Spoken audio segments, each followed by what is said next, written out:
ನನ್ನ ಪ್ರೀತಿಯ ವೀಕ್ಷಕರಿಗೆ ಶರಣು ಶರಣಾರ್ಥಿಗಳು. ನಾನು ನಿಮ್ಮ ಪ್ರಭಯ ಸ್ವಾಮಿ. ಪ್ರತಿ ಶನಿವಾರದಂತೆ ಈ ಶನಿವಾರವೂ ತಮ್ಮೆದುರಿಗೆ ಒಂದು ಒಳ್ಳೆಯ ಸಂಚಿಕೆ ತಂದಿದ್ದೇನೆ. ತಮಗೆ ಇಷ್ಟವಾದಲ್ಲಿ ನನ್ನ ಚಾನಲ್ ಸಬ್ಸ್ಕ್ರೈಬ್ ಮಾಡಿ ಮತ್ತು ಶೇರ್ ಮಾಡಿ.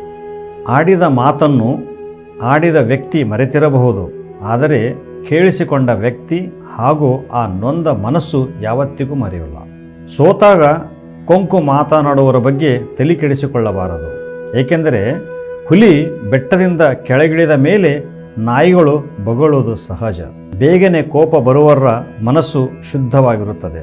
ಆದರೆ ಜೀವನದಲ್ಲಿ ಅತಿ ಹೆಚ್ಚು ಒಬ್ಬಂಟಿಯಾಗಿ ಇರುವವರು ಕೋಪದವರೇ.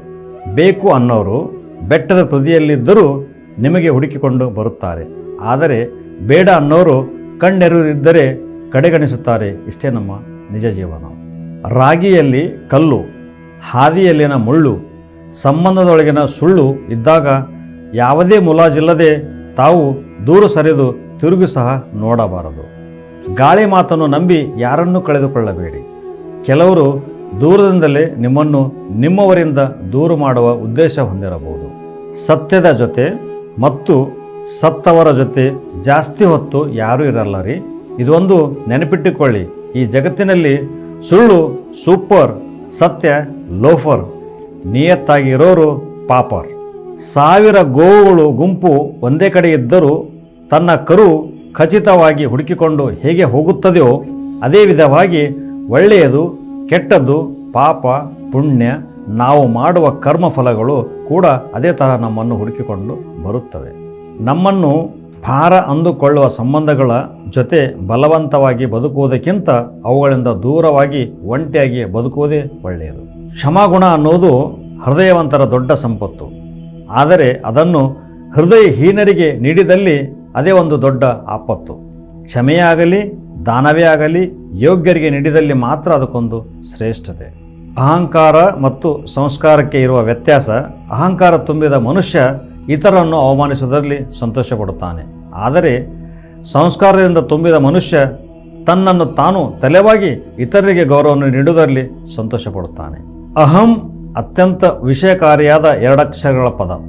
ಅದನ್ನು ತನ್ನ ಮನಸ್ಸಿನಿಂದ ತೆಗೆದು ಬೀಸಾಡಿಬಿಡಿ. ನಗು ಅತ್ಯಂತ ಆಹ್ಲಾದಕರವಾದ 2 ಅಕ್ಷರಗಳ ಪದ. ಇದು ಯಾವಾಗಲೂ ನಿಮ್ಮ ಮುಖದ ಮೇಲೆ ಇರಲಿ.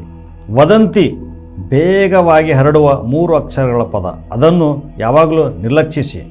ಪ್ರೀತಿ ಅತಿ ಹೆಚ್ಚು ಬಳಸುವ 2 ಅಕ್ಷರಗಳ ಪದ. ಅದಕ್ಕೆ ಬೆಲೆ ನೀಡಿ.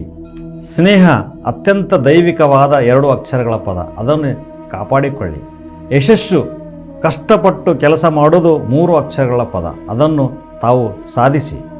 ಜ್ಞಾನ ಅತ್ಯಂತ ಶಕ್ತಿಶಾಲಿಯಾದ 2 ಅಕ್ಷರಗಳ ಪದ. ಅದನ್ನು ಪಡೆದುಕೊಳ್ಳಿ.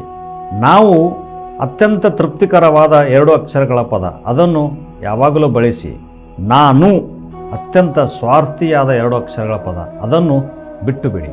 ಜೀವನದಲ್ಲಿ ಬೇರೇನೂ ಬೇಡ, ನಿನ್ನ ಹೆತ್ತವರ ಬಾಯಲ್ಲಿ ನಿನ್ನ ಹೆತ್ತಿದ್ದಕ್ಕೆ ಸಾರ್ಥಕವಾಯಿತು ಎಂದೆನಿಸಿಕೋ ಸಾಕು.